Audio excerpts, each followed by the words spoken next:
Hi, I'm Rachel, and this is my mid-year check-in slash freakout tag of 2026. This is actually an amalgamation of a couple of tags and a couple of other questions. I have a few attributions that I should be leaving down below, but other than that, I should probably jump into this. This is a popular tradition on booktube to sort of count the mid-year and where we stand with our reading. And I cram in a lot of questions and answers and lots of books. Like I have this whole big stack that's going to apply to this tag. It is actually on a stool. It doesn't go all the way down to the floor. But anyway, let's get into it. So I'm starting out with how many books have you read so far this year? And I'm filming this a little earlier than posting it. I'm hoping by the time this posts, I will have finished this book. The Calculus of Change by Jessie Hilb, which would be my 50th book of 2026, which I'm pretty happy about, hopeful about, because that means, I think, that I'm on my way to getting to at least 100 books this year. Huzzah! Next question is my best book so far this year, and I am going with the memoir Heart of a Stranger by Rabbi Angela Bookdahl. Angela Bookdahl is a very famous rabbi. She's also the first Asian American ordained rabbi in the U.S.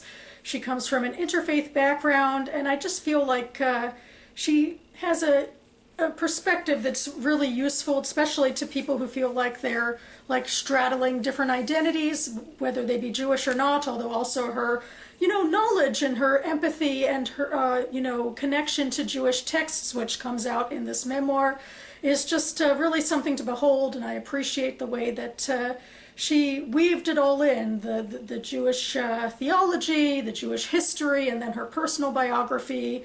I just thought it was really well done. Next, I'm going to Best Sequel, and I'm heading to Among the Burning Flowers by Samantha Shannon, which maybe technically doesn't count as a sequel. This is actually a prequel novel to Shannon's more famous novel, The Priory of the Orange Tree, which is a lavish St. George and the Dragon retelling in epic fantasy world.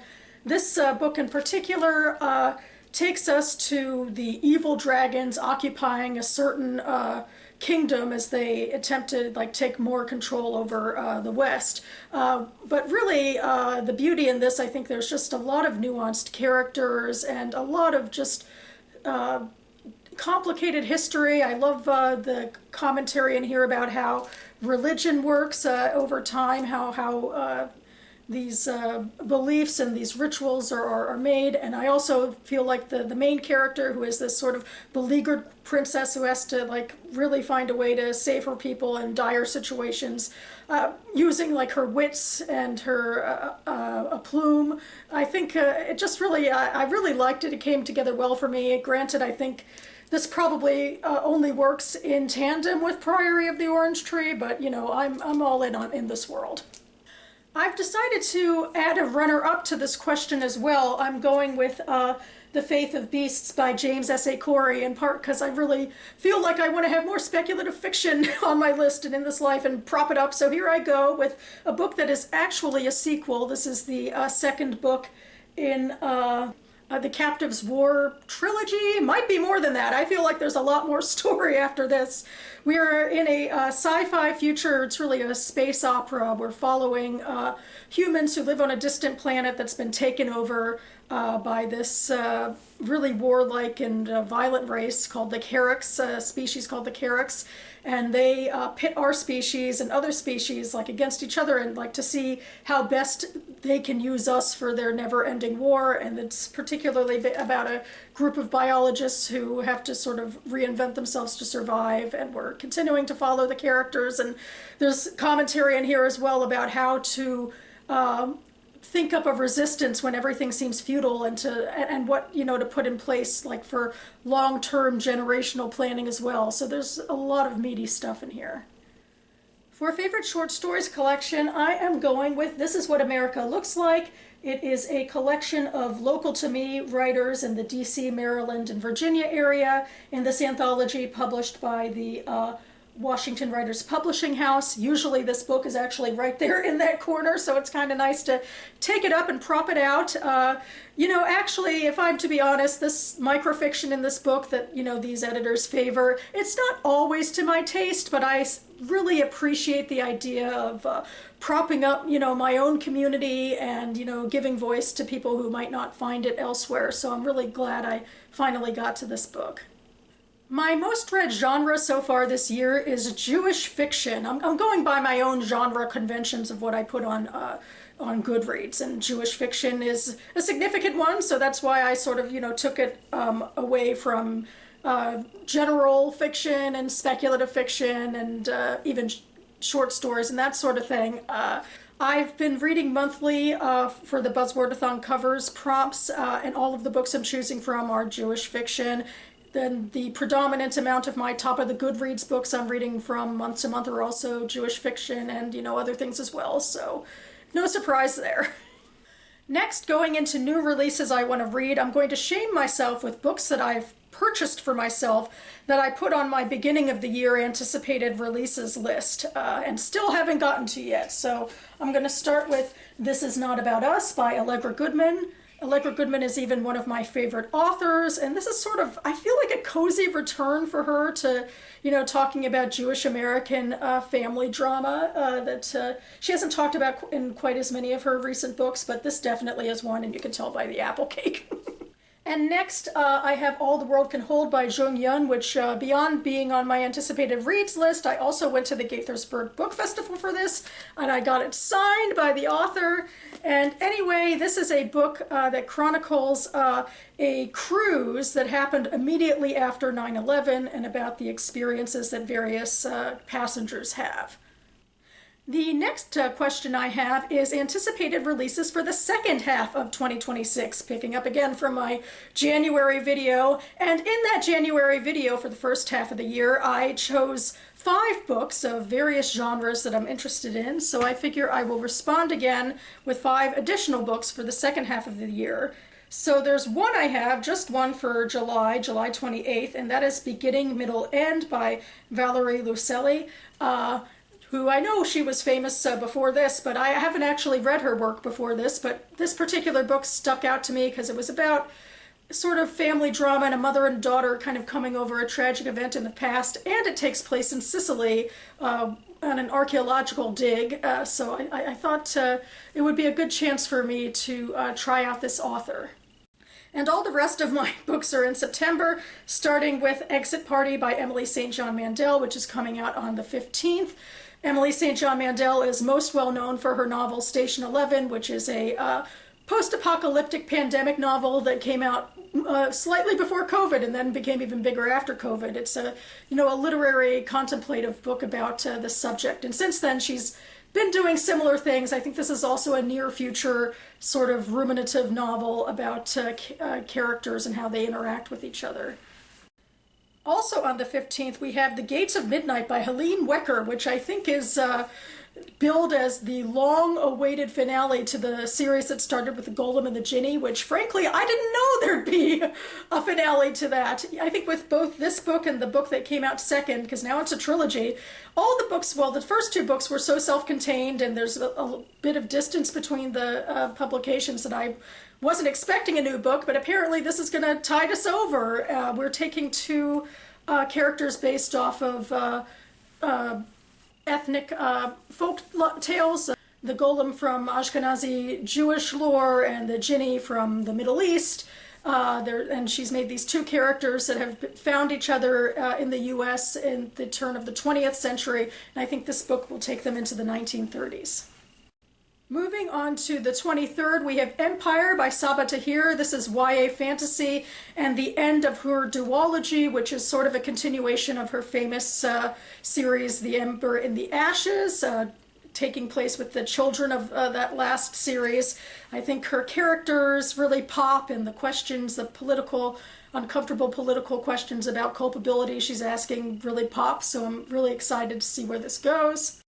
And finally, for the 29th, we have American Hagwon by Min-Jin Lee, which is historical fiction, even if just slightly. It's kind of, I think, loosely in the vein, like the same series of Pachinko, her more famous novel, although that might be pushing it a bit. And I think we are following a Asian American family, a Korean family that immigrates to America. Next question is biggest disappointment, and I am going with Olive Days by Jessica Elisheva Emerson. So this is the first book I've read by her, so I don't usually like have high expectations like going in for new authors, but this was my favorite cover design for last year's mid-year video, and I thought this book was pretty lacking. You know, it's a book about two people in unhappy marriages who start an affair with one another, and that's fine, but I think the author really went out of her way to only give them dimension, and everyone around them, especially their spouses, were just sort of so odious that you know, it didn't seem fair. You know, the cards were stacked too much, you know, for, you know, these particular protagonists and against everyone else, to the point where I started to root against the protagonists.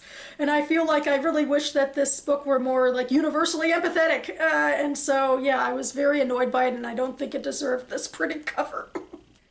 For biggest surprise, I have Lightbreakers by Aja Gabel. This is another sort of literary speculative novel that revolves around the idea of time travel, where we have a quantum physicist who is working on this secret project with a billionaire, as you do, to try to crack time travel and go back himself, and he has like a personal vested interest because he had a daughter who died tragically, so you know, maybe you'd try to fix that or something. But you know, honestly, this novel isn't so much about, you know, whether time travel works, but it's more about the patterns that these characters live in, and you know, what's healthy and what's not, and what it means to be a family and what it means to move on. But the one thing that I think really surprised me, because I wasn't sure, you know, it's literary, it's speculative, wasn't sure exactly how the chips would fall, but I wasn't expecting to think so much about quantum physics, and particularly about the television show Quantum Leap from the 90s. I feel like this slotted into that more than I thought it would. It was a slightly more scientific, I think, than I thought for this novel.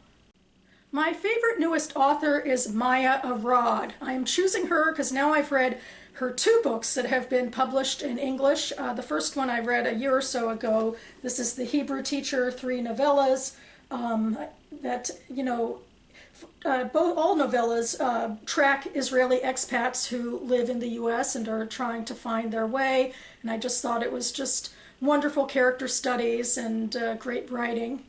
And the second book that I read this year is Happy New Year's, and it's a novel more traditionally, although it's an epistolary novel. It's only told in letters, and I just thought it was very clever, but also the characterization was just so fascinating, how it came out in this book, and I'll be talking more about that later in this tag as well.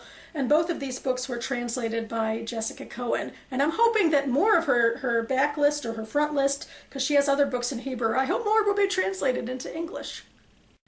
The next question is the most controversial on several parts of BookTube. It is Newest Favorite Crush, which for the past several years I have decided to adapt into favorite relationship that I've read about so far this year. So my favorite relationship, it's not a romantic one, but it's one between siblings, Chaya and Asher, in The Lake on Fire by Rosalind Brown. Chaya and Asher were two Jewish kids who immigrated with their family to America around the turn of the 20th century, but then they themselves decided, you know, to leave their family and sort of failing options in a farming commune to try their luck in Gilded Age Chicago. Well, you know, starting on the lower rungs of society, although Chaya makes a surprising good match for herself, and although she maintains an interest in socialism, and then Asher has a much bigger interest in socialism. And it's just the ways that, you know, they grow and change and clash and still love each other, and I just thought that it was just really moving. I've decided to do a runner-up for this one as well. I have Rosa Guerrero and her direct reports in This Could Hurt by Gillian Medoff. It feels like a very rare novel that takes a pretty deep look into white collar jobs and what they contain. And in this book, we are following an HR department for a year around the time of the recession, but also other things are going on, particularly for Rosa, who's the head of the department or the chief. She's having some health crises, which really, in part, change the office culture a little bit. But also, her people under her, are struggling in their own ways about, balancing work and balancing, their personal ambitions or, their personal lives. And it's asking all these questions about, who you're going to be at the workplace and how you're going to, advance and be your best self, but, not, lose yourself in it either. And I just thought she was such a, interesting maternal character, and she brought out such interesting things in these direct reports. For a favorite character, I'm going with Sam Sokoban in Foreign Seed by Alison Alsop. This is actually a kind of interesting case. This is historical fiction, but it's based on an actual event that happened in 1918 in China, where an American who was working for the agricultural department and was a bit of a famous adventurer in and of himself fell off of a boat, and there was a little bit of an investigation into what happened, and there was some rumination that he might be Jewish. And so Alison Alsop took this event and blew it up and made these characters real characters, including Samuel Sokoban, who really was only on the page as this, administrator who had to look into the disappearance. But also, he was Jewish, and in her telling, he's reeling from the disappearance of his own brother in World War II and not knowing what's going on with that, and also, having some growing pains with his new job and position, and awkwardness about, being a Jew in public service during a time when that was a little more rare. And I just feel like it all threaded together, like also other relationships that came up as he goes on this journey to find out what happened to this man. And I thought it was just really well done in terms of character development. And this is where I'm coming back with Happy New Year's by Maya Arad as my runner-up favorite character. I'm going with the letter writer Leah Zuckerman Need Moskowitz. She is an Israeli expat who moves to the US first to be a teacher and thinks she'll go back to Israel soon enough, but then ends up building a life for herself. And the thing about her is that she's a very unreliable narrator. What she puts onto the page to her friends year by year as she writes these letters, she's obviously hiding some things, including from herself, but she continues to grow and change, and we see the patterns she gets into, and we see, the impact that life has on her. And then near the end of her life, she really does do a little bit more of a reckoning about why certain things happen, and it kind of ties back into, events that happened near the beginning of the book, because these letters span about 30, 50 years, something like that, 50 years, I think, something significant. And so I really appreciate the way that we could get to know this character in such a unique fashion. For a book that made me cry, I'm going with the memoir Nobody's Girl by Virginia Giuffre, which I've read for the BookTube Prize quarterfinals. So it wasn't on my radar necessarily until I got my ballot, and then it just really walloped me. It's more than just what happened. She was one of Jeffrey Epstein's most prominent victims, and obviously she faced a lot of sexual abuse from him and his associates. And then she also had a history of sexual abuse, which was why she was such easy prey for them. But there's additional components in this as well. I mean, there's the tragedy that she actually committed suicide shortly before this book came out. And also, she was at that time dealing with abuse in her marriage that she'd actually kind of been hiding, or at least not, talking about openly until the very end of her life. And it just, it brought a new element to the book that maybe it's not even fair, but it certainly made me very sad about, and made me think about the ways that it's just so hard to break negative patterns, especially when you have a life like hers where there's just been a lot of abuse. And, it's heartbreaking, but I feel like, intrinsically, both with what she put on the page and with what she didn't, she's kind of teaching us something about, how these events could affect someone. And obviously it's just particularly sad because, she's no longer here, so there's no opportunity maybe to find a better path. And this is the book I figured I would put in first place, but I'm putting as runner-up as the book that made me cry, which is Hostage by Elie Sharabi.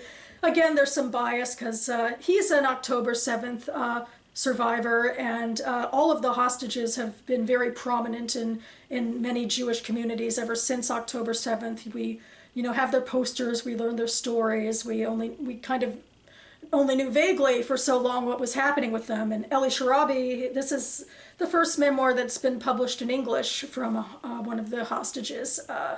And it's, the travesty of him, being captive, held captive for 500 days, and the amounts of physical and psychological abuse that, people can do to other people, and, the push and pull with him and the Israelis that he was held captive with, trying to, keep their spirits up and survive. And, what he personally suffered in terms of his losses, with family and friends. That's all on the page in this slim memoir. There's just, I guess, a slightly more hopeful ending in that, he did survive, and we can see what the future might hold for him. For a book that made me happy, I'm returning to Angela Bookdahl's memoir, Heart of a Stranger, because I just feel like it's just a really happy, hopeful book about, choosing your community and maintaining your community. Even like in her circumstances, sometimes she faced opposition from both sides of her heritage, even that, you can't be both, or you can't be with us. But, she found a way to do it, and really, is now a beacon, I think, for people that are straddling communities and understand a more nuanced reality of identity. And I really appreciated that message and appreciated all of her teachings. And my runner-up book, I think, is Not My Type, One Woman versus a President. It's another memoir I read for the BookTube Press quarterfinals, this time by E. Jean Carroll. I almost feel bad mentioning this book after mentioning the Giffray book because, this is another survivor of sexual assault, but, she was able to, maintain, a sense of self. The general gist of this is that, Donald Trump assaulted her in a department store in the 90s. She sued him for defamation much later. And she just has this amazing original sort of voice that's just so enticing, that, people even professional reviewers suggest listening to it on audio like I did, because it's just such a entertaining ride, and it makes me happy because it is about persevering and overcoming incredible odds and not letting the bastards grind you down. My favorite review or booktube video, I feel like I say the same videos over and over again, but I have decent reason to this time, maybe. I'm putting my favorite as my coverage of the Gaithersburg Book Festival a couple of months ago, in part because I think I've been exacting my way into a better type of video where I'm using my phone so there isn't as much shaky cam. And this year I particularly privileged trying to give little snippets of the panels I attended, which I thought was a little bit more of a unique experience than walking up and down random rows at this festival. And for my runner-up, I am putting my Maybe Midrash wrap-up video. The Maybe Midrash is a readathon I take part in every year where I read a serious work of fiction and nonfiction pertaining to religion, or Judaism in my case. But I feel like I was most honest this year with the idea of Midrash, which is extrapolation on biblical sources, because I was extrapolating on Passover in both my fiction and my nonfiction books, not just talking, generally about Jewish customs or whatever. So I felt like, I sort of passed the test this time. Going back to book coverage, and speaking of the bastards grinding you down, my favorite adaptation so far this year is The Testament, Season 1 by Margaret Atwood, which I think technically covers part of this book, although there are also some liberties that are taken with the source material. But I feel like in general, the adaptation, I think, made it stronger. It focused on the next generation, the children of Gilead. I should explain that this is a sequel to The Handmaid's Tale, which was about a class of women that were used basically as sex slaves for the ruling class of this dystopian theocracy in the U.S., Gilead.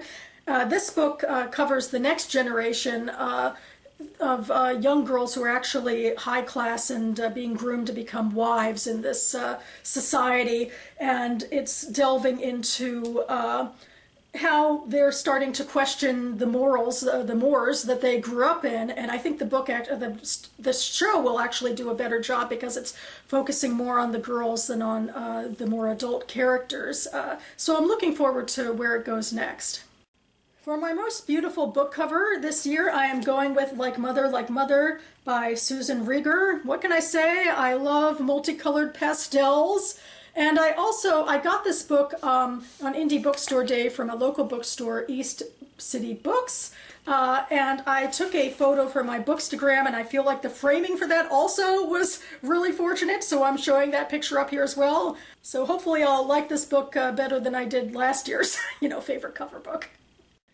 For my next biggest priority in reading, I always have a lot of things going on. I plan a lot in advance, but I'm going to go ahead and just highlight a couple of things, particularly that I'm focused in for July. I'm going on a cruise in July. I'm going to Bermuda myself, like the characters in one of the books I held up.